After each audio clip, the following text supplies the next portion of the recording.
Magandang umaga po. Nakaugalian na lang yung lingkod na pinagsasabay ko po sa umaga ang pagkakape at pag-aaral ng salita ng Diyos. Noong pong nakaraang resting ko po, may nagtanong po sa akin, Chef Roy, nakasulat ba sa Bible yung sinasabi nila na pinagpala daw ang mga dukha, ang mga mahihirap? Sabi ko, tika, yung mababasa natin sa Santiago 2:5, mapapalad ang mga dukha na sumasampalataya at umiibig sa Diyos. Hindi pa sa dukha lang. Kasi yung ibang dukha nga, yung ibang mahirap. Mahirap na ang buhay, kunti ang kinikita, pag nagkapira ng konti, naglalasing, nagsusugal, nabababae pa. Paano pagpapalay ka ng Diyos? Tinatanong niya ako, isang tanong pa, Chef Roy, kapag mahirap ka, dukha ka, o mayaman na matulungin, mahirap nga, dukha, sabi mo, mahirap ka, mabisyo, tamad, okay, at mayaman naman na matulungin, alin sa kanila ang pinagpapala ng Diyos? Sabi ko, tika, kung pareho silang hindi mananampalataya, pareho silang hindi pinagpapala ng Diyos. Yung mayaman na matulungin nga, pero sarili lang niya ang kanyang pinopromote. Matulungin siya, mabait siya, pero mayaman siya, kulang pa rin yun. Kung hindi siya sumasampalataya kay Jesus na ating Panginoon, na anak ng Diyos. Kung hindi ka sumasampalataya kay Jesus, kahit matulungin ka, hindi ka magkakaroon ng relasyon sa Diyos Ama na makapangyarihan sa lahat. Kailangan matulungin ka na nga, mabait ka, sumasampalataya ka kay Jesus, na si Jesus ang magligtas sa atin. Ang dugo ni Jesus ang maghugas sa ating kasalanan. Ang dugo ni Jesus ang maglinis sa ating karumihan. Hindi natin kayang linisin ating sarili sa kabaitan ngayon, hindi sapat kung hindi ka sumasampalataya kay Jesus. Kung yung dukha naman, tamad naman, hindi na sumasampalataya, pareho silang walang relasyon sa Diyos. Mayaman na matulungin, hindi sumasampalataya kay Jesus, o yung dukha na tamad, hindi naman mananampalataya, pareho silang walang relasyon sa Diyos. Babasahin ko po sa Santiago 2:5. Binasa ko ito po noon. Pangatlong beses na ito, pero may nagtanong po kasi, kaya basahin ko po ulit. Kasi alam niya na nagpo-post ako ng salita ng Diyos sa umaga.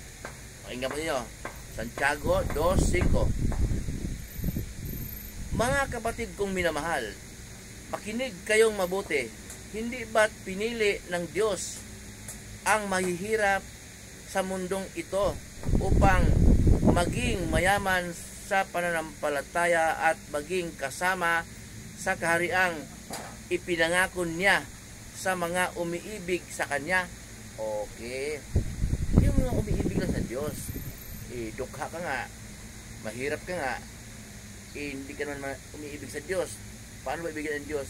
Yung matatakot ka kung anong ayaw ng Diyos. Yun, kung natakot ka kung anong ayaw ng Diyos, yan, umiibig ka sa Diyos at sinunod mo ang gusto ng Diyos. Ano ba gusto ng Diyos? Mabasa po natin sa Mateo 17:5. Sinabi ng Diyos na mapangyarihan sa lahat, tinig mula sa langit, ito ang minamahal kong anak, na lubos kong kinalulugdan, pakinggan ninyo siya. Ang tinutukoy niyang anak, si Jesus. Yan ang gusto ng Diyos, pakinggan din si Jesus. Turo ni Jesus ang ating pakinggan, turo ni Jesus ang ating mamumuhay araw-araw.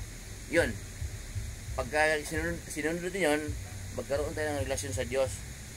Yun, hindi pa sa dukha ka nga, hindi ka mananampalataya, mahirap nga, hindi ka mananampalataya, hindi ka pa rin magkaroon ng relasyon sa Diyos. Hindi basta mahirap lang, hindi mananampalataya, hindi kayo basta mayaman lang na matulungin nga, kaya lang tumutulong yan para sabihin na mabait kanyang mga kaibigan, o baka naman malapit na eleksyon baka naman tatakbo, baka naman sasali sa politika, kaya tumulong at maraming pera. Yung ibang mayaman pala at talagang pinapagalaw sila ng Diyos kasi mayroon silang pera, sobra. Talagang hinipo sila ng Diyos para maglabas ng pera upang tulungan ang mga mahihirap. Ayan, may mayayaman na nakatulong, pero hindi ibig sabihin na nakatulong sila ay may relasyon sila sa Diyos. Ginamit sila ng Diyos dahil sobra-sobra ang kanilang pera. At yung mga mahihirap na yon, nananalangin din naman yon. Oo naman kung hindi gagamitin ng Diyos yung may sobra-sobra pera. Kasi yung uwak nga kayang gamitin ng Diyos eh. Di ba ba? Nung si propetang Elias na wanted siya ni Haring Ahab, sabi ng Diyos, magtago ka doon sa ilog ng silangan ng Jordan. Umagat hapon, may uwak akong uutusan na magdadala sa iyo ng pagkain. Yung uwak pala, kayang utusan ng Diyos. Uwak ni ibon yun. Yung ibon itim, kayang utusan ng Diyos na pakainin ang hinirang niya at mga naglilingkod sa kanya. Hindi pa kayang tao, mayaman. Hindi ko mo nakatulong ka sa mahirap, may relasyon ka na sa Diyos. Iba naman ginamit ng Diyos para matulungan yung mga nangailangan. Ayun po, ito ang yung lingkod, si Roy. Pagpapalain po tayo ng Diyos. Mabuhay po kayo, samahan kayo ng Diyos kahit saan po kayo punta. Manalangin bago umalis. Mga trabahong pinasukan ninyo, mga negosyo, kahit anong pinagkakita sa buhay, ayos sa kalooban ng Diyos.